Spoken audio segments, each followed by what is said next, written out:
Aujourd'hui, l'équipe du G3E était au bassin Louise pour faire de la pêche blanche au cœur de la ville de Québec.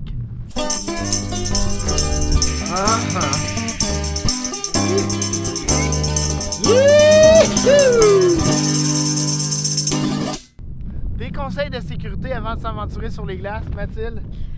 D'abord, c'est de bien se vêtir pour la météo. Fait que ça le dit, de la pêche blanche, de la pêche sur glace, ça veut dire qu'il va Des faire bonnes fret. mitaines, une bonne tuque, on met sa combine. Des bonnes bottes. Ouais.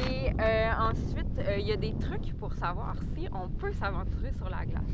La couleur de la glace, j'imagine? La hein? couleur de la glace, vous savez, une glace qui est bleue, pure, là, quasiment transparent, ça veut dire que la glace est assez solide pour qu'on y aille.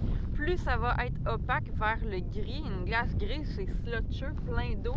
Là, on veut pas sécuritaire. s'aventurer. Non, c'est ça. OK, puis une bonne épaisseur de glace pour un être humain, pour vous donner une bonne idée, c'est à peu près de 10 à 15 cm ou plus idéalement. Sinon, Pour une motoneige, on va parler de 20 à 25 cm. Puis pour les plus gros véhicules, il faut que ce soit au moins 30 cm d'épaisseur. Pour faire de la pêche blanche, idéalement, il faut y aller à deux ou en groupe, c'est plus sécuritaire. Maintenant, qu'est-ce qu'on fait si on tombe à l'eau? on reste calme, déjà un. On respire. On respire, parce que si on panique, c'est déjà pas bon. La Donc, panique n'est jamais une bonne amie. effectivement. Donc, on reste calme, on appelle son ami, tranquillement. Cet ami-là, en question, va se mettre, répartir son poids tranquillement, se rapprocher, nous lancer la corde pour ensuite nous retirer tranquillement avec la corde.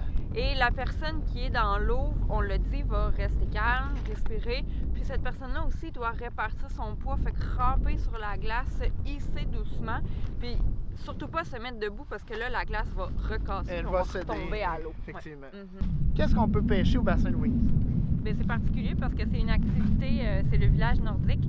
Donc, eux, ils vont ensemencer de l'ombre de fontaine. Ils mettent des filets pour fermer le bassin. Donc, c'est de la truite ensemencée qu'on va pêcher. Qu'est-ce qu'on utilise pour pêcher sur la glace?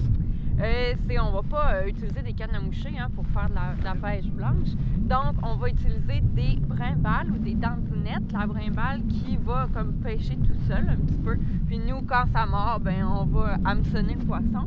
Puis la dandinette qui est comme une très courte canne à pêche. Avec un petit moulinet quand même. Oui, c'est ça. Fait que là, on la met dans le trou. Puis là, nous, on est au bout de la canne pour faire le poisson quand on l'a.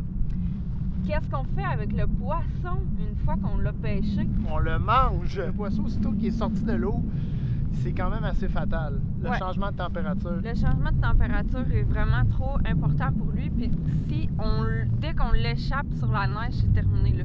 Notre poisson, il va mourir. Fait qu'il vaut mieux, si on va pêcher sur glace, ça veut dire qu'on va manger le poisson. Ouais. Ben, là-dessus, merci beaucoup Mathilde pour ces bons conseils. Puis, bonne pêche!